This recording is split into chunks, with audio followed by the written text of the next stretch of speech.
O tema da mensagem de hoje é: restituirei o que foi roubado pelo inimigo. Joel, capítulo 2, versículo 25. Restituir-vos-ei os anos que foram consumidos pelo gafanhoto migrador, pelo destruidor e pelo cortador, o meu grande exército que enviei contra vós outros. Comerei abundantemente e vos fartareis, e louvareis o nome do Senhor, o vosso Deus, que se ouve maravilhosamente convosco, e o meu povo jamais será envergonhado.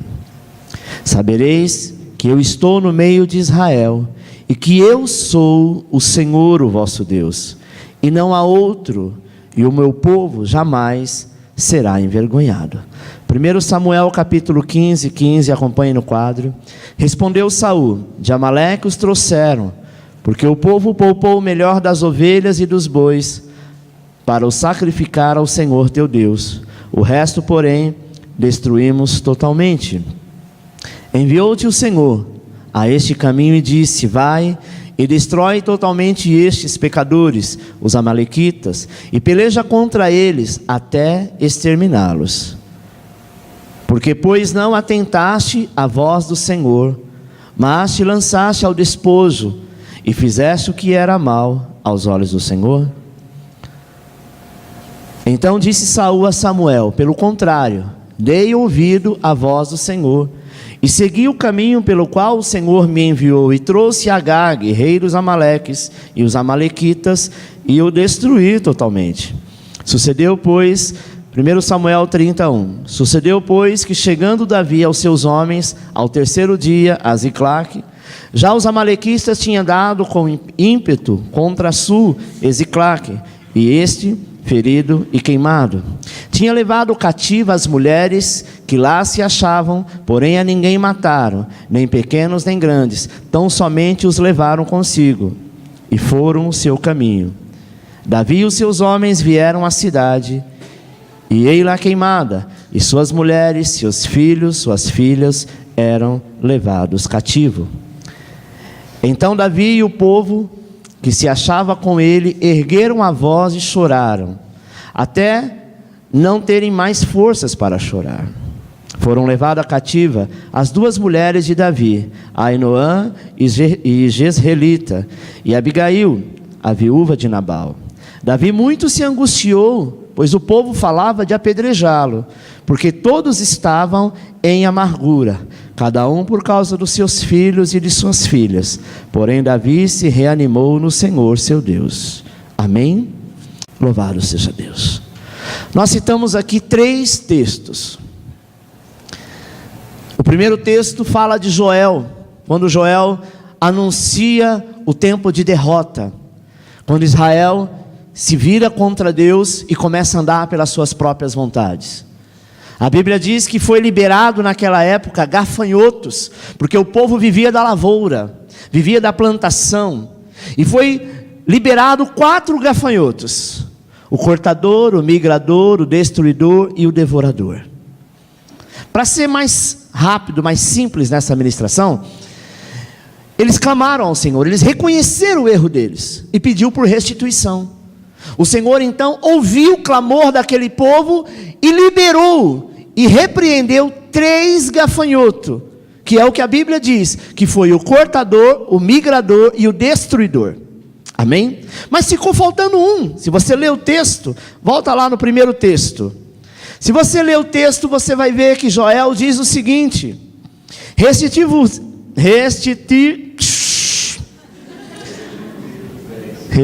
é duro, meu.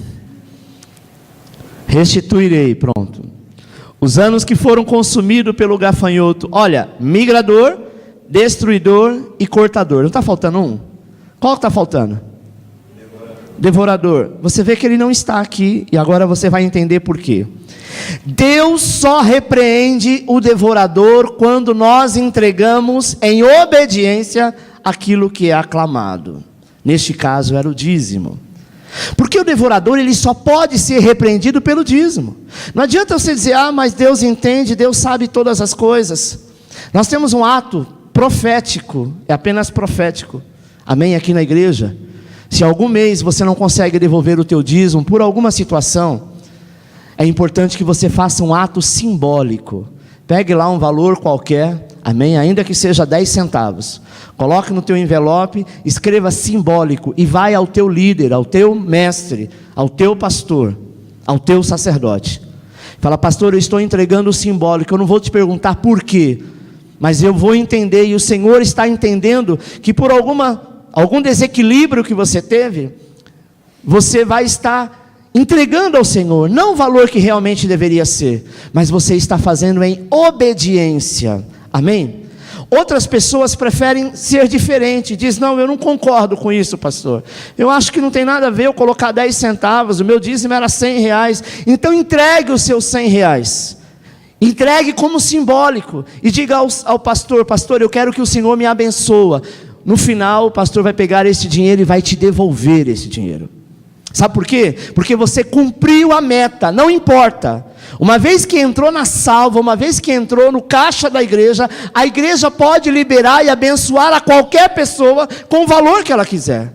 A administração é da igreja, como nós já fizemos muitas vezes. Já compramos remédio, já pagamos aluguel, já pagamos conta de água, de luz, já liberamos cesta básica, já, sabe, tantas coisas que não adianta a gente ficar aqui falando para quem fez. Mas a igreja tem este papel. Afinal de contas, você é filho. Amém, meu irmão? É a mesma coisa você dever alguma coisa para o teu pai, para a tua mãe, ela sabe a sua necessidade, ela recebe. E depois ela fala: agora eu quero te dar.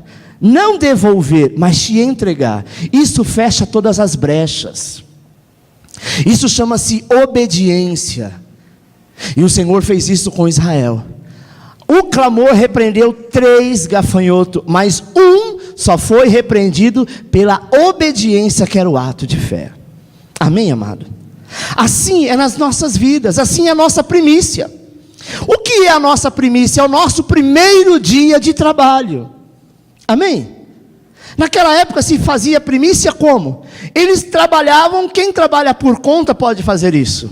Uma pessoa que trabalha por conta, um exemplo, vamos citar alguém que tem um salão de cabeleireiro. Ele diz: Senhor, a minha primícia será todo o primeiro dia da semana, toda segunda, toda terça, toda quarta, ou todo sábado, sei lá, ele vai, fazer uma aliança com Deus. E o que entrar é seu.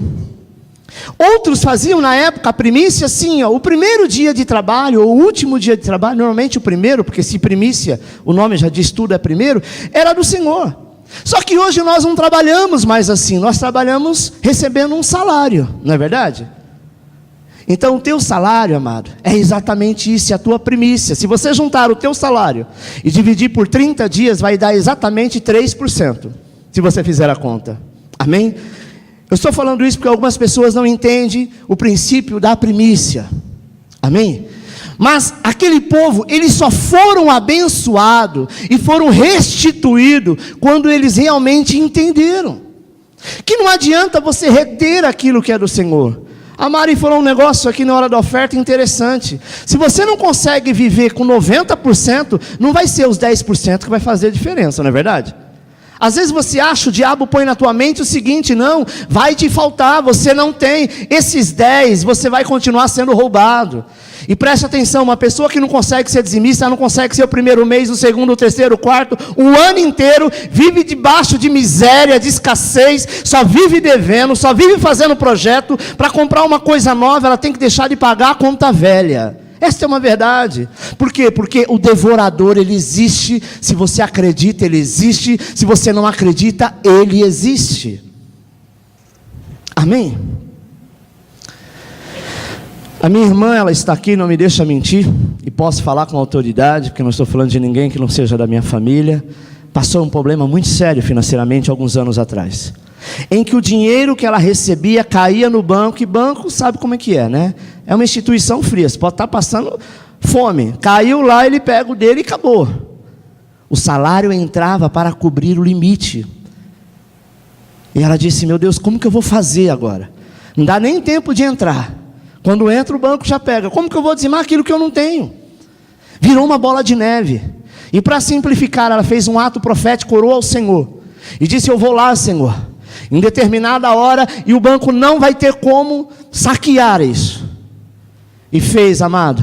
No mês seguinte, as suas coisas começaram a caminhar, a prosperar, e hoje está bem. Isso ficou uma marca, eu acredito até como uma ferida, e ela fala sobre isso. Nunca mais eu quero passar pelo que eu passei.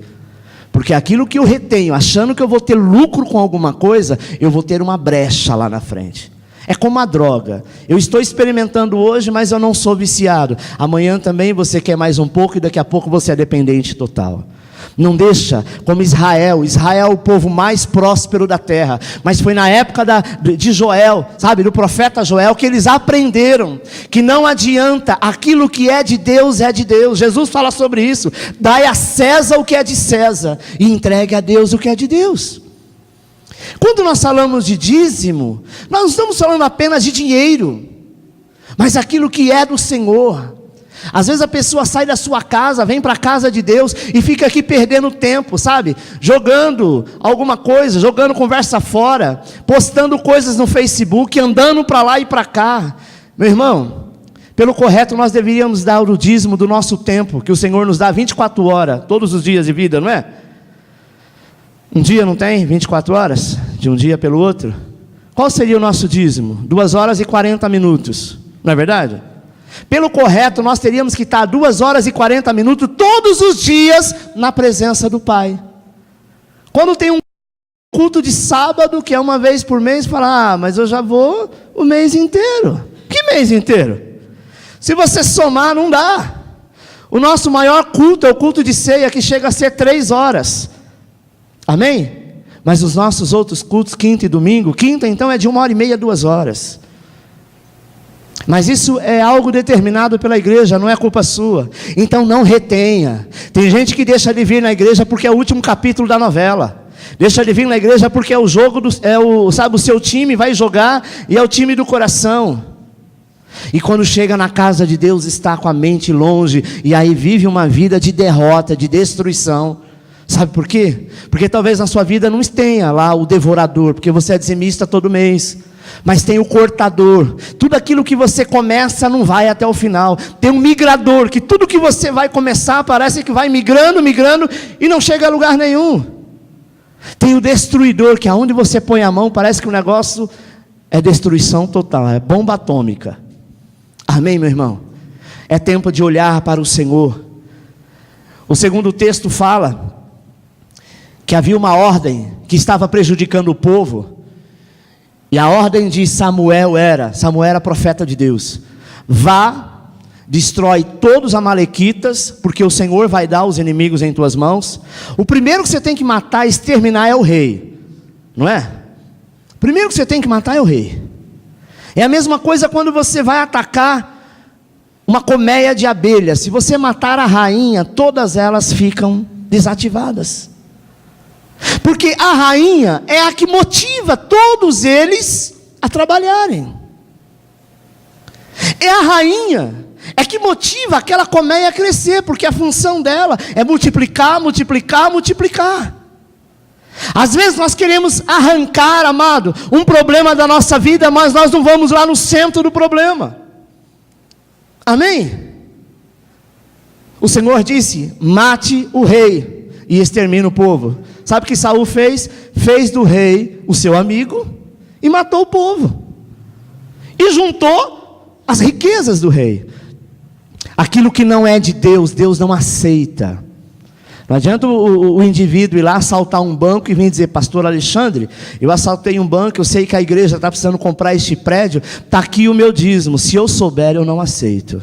Sabe por quê? Porque Deus não precisa de coisa roubada. Deus não precisa de coisas consagradas a Satanás. A não ser, amado, se a gente não souber, dificilmente a pessoa vai dizer: olha, eu roubei e aqui está. Mas Deus não deixa ninguém enganado. Não é verdade? Deus não deixa ninguém enganado. Porque o Senhor tem muito mais a nos dar. Aquele povo pereceu porque tinha um rei que era Saul endemoniado, que gostava de criticar a Davi. Amado, quando uma pessoa começa a se levantar e criticar outra, fique esperto, porque você será o próximo a ser criticado. Se alguém chega na tua casa falando mal do teu irmão, fique esperto, porque quando ele chegar na casa do outro, vai ser de você que ele vai dizer. Então não empreste os seus ouvidos ao lixo. Eu quero que o Senhor restitua a minha vida, restitua a minha casa. Eu preciso ter um coração segundo o coração de Deus. Eu não posso aceitar as coisas erradas.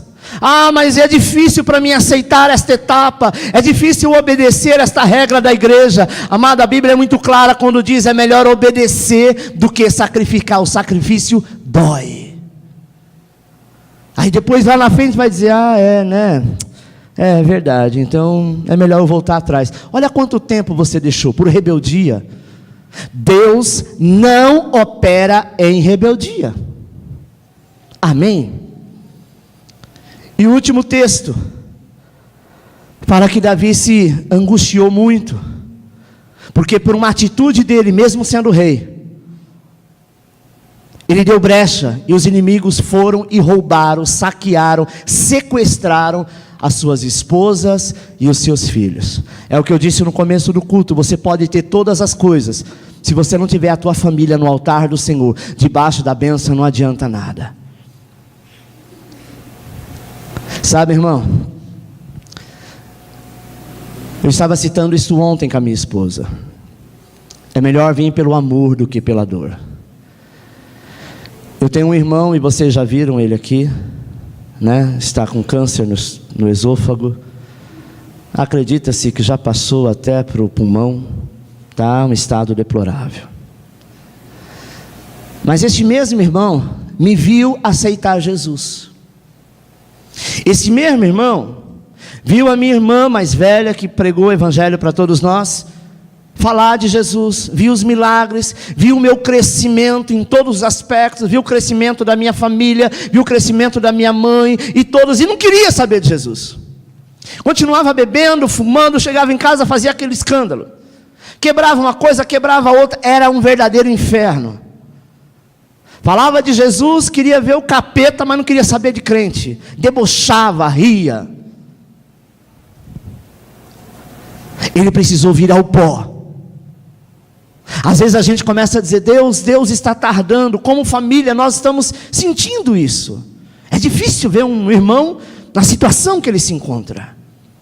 Mas amado, ele cavou, ele foi rebelde. Não seja rebelde com teu líder, não seja rebelde com a tua mãe, não seja rebelde com teu pai, porque Deus vai vingar isso. Isso é bíblico. A Bíblia é muito clara: é melhor obedecer do que sacrificar. A Bíblia fala que a mulher sábia edifica a casa e a tola destrói. Por quê? Porque ela bate de frente com o marido. Bate de frente, quer guerra, quer falar na mesma altura. E sabe o que acontece? Deus não honra. A sábia, ela edifica, porque a mulher sábia, amada, é aquela mulher inteligente. A mulher consegue tudo com o homem. Ele disse que não vai fazer, mas se ela chegar com um jeitinho, ele diz: pode fazer. Eu falei para você que podia. Ela sabe chegar. Mas ele ia até deixar, mas ela já chegou como um general, o capitão, pede para sair. O que o homem faz? O homem é bicho besta. Aí diz: não, o homem aqui sou eu. Basta ela dizer: não, mas você é o homem mesmo. Maridão, fortão, bombadão, como diz o pastor Cláudio. E ele vai dizer: vai lá, pode ir lá que eu pago.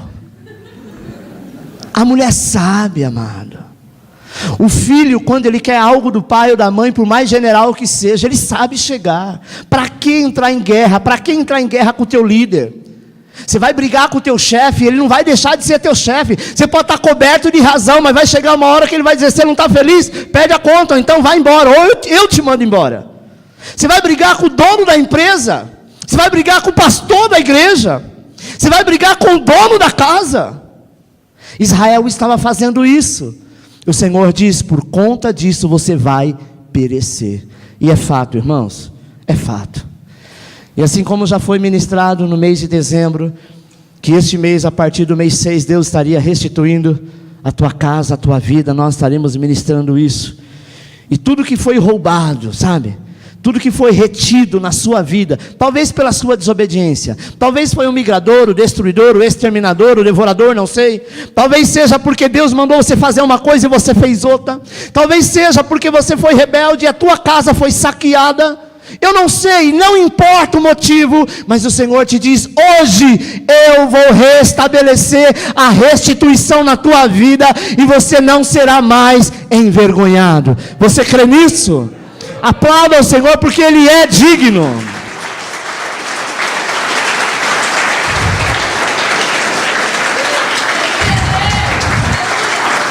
A igreja apostólica, amado, ela está debaixo desta palavra, que a vergonha não vai mais assolar e não vai mais voltar. Após Joel alertar aquele povo, sabe, sobre a assolação que estava acontecendo, ele traz a palavra do tempo da restituição. Amém? É exatamente quando você vai ao médico, você sabe a dor que você sente, você sabe os sintomas que você tem, e após uma bateria de exame, você descobre o que você tem. A gente não descobre simplesmente para ficar sabendo, a gente descobre para poder tratar, não é verdade? Deus está trazendo hoje aos seus ouvidos, porque Ele está descobrindo o melhor, Ele está fazendo você descobrir aonde está o teu erro, a tua falta de submissão, a tua rebeldia, porque Ele vai tratar. Então se prepara, que por essas 7 ministrações, vai ter dia que Deus vai espremer alguns furuncos. Quem sabe o que é furunco aqui? É um negócio que dói bastante, não é? Eu quando criança tive 7, só numa perna. Quando eu pensava que estava livre de um, já estava outro lá. E aquilo para sarar, você tem que espremer. Tem um negócio que chama-se, se eu não me engano, é carnegão. Um negócio duro que tem lá dentro. Se você não colocar aquilo para fora, que é aquilo que provoca a dor, vai sair outro, porque, sabe, vai se ramificando. Meu irmão, se você não colocar o teu coração diante de Deus e parar com esta dureza, com esta rebeldia, com essa teimosia, sabe, com esse jeito, não, eu sou assim, eu penso assim, ninguém vai mudar meu jeito de pensar, eu não acredito, eu não aceito, eu não faço, esta raiz vai se estender à tua família, e este câncer vai consumir toda a casa. É tempo de mudança, é tempo de restauração, e Deus só pode nos restaurar quando nós abrimos o coração e dissemos: Senhor, eis-me aqui. Vai doer? Vai, mas eu vou mudar. Tem gente que passa, sabe, dias, meses, anos de mal de alguém, e diz assim: não, eu só vou pedir perdão se ele vier primeiro. Então não é você que está pedindo perdão. Deus toca no coração dele, porque foi ele, foi ela que provocou, que começou, então ele que venha, aí eu perdoo. Você não está perdoando coisa alguma. É tempo de mudança. Deus está te dizendo: filho, levante do teu lugar, tome a posição. E sabe o que o Senhor disse para eles? A primeira coisa que vocês vão fazer é um jejum. A mudança vai vir pelo posicionamento, e o primeiro posicionamento deles era o jejum, porque eles já não queriam mais jejuar. Quando a gente passa a ser rebelde, amado, é uma cadeia no mundo espiritual, uma coisa vai chamando a outra. Hoje você não tem vontade de vir à igreja, amanhã você não tem vontade de orar, se você ler a Bíblia direto, você já não vai ter mais essa vontade, vai migrando, porque esse devorador, esse destruidor, este migrador, ele faz isso, ele vai migrando a tua fé, ele vai exterminando. E Joel, amado, ele foi levantado no meio de um povo rebelde. Imagine você, que Joel sozinho tinha que falar para todos aqueles fazendeiros, para todo aquele povo, que eles iam passar fome, se eles não se convertessem ao Senhor. Amém? Mas tem gente que é cego, não consegue enxergar. E Davi e Judá, eles foram roubados. Eu quero falar de 2 situações. Quais foram as 2 situações que habilitaram o roubo sobre Judá e sobre Davi? A primeira foi a quebra da aliança.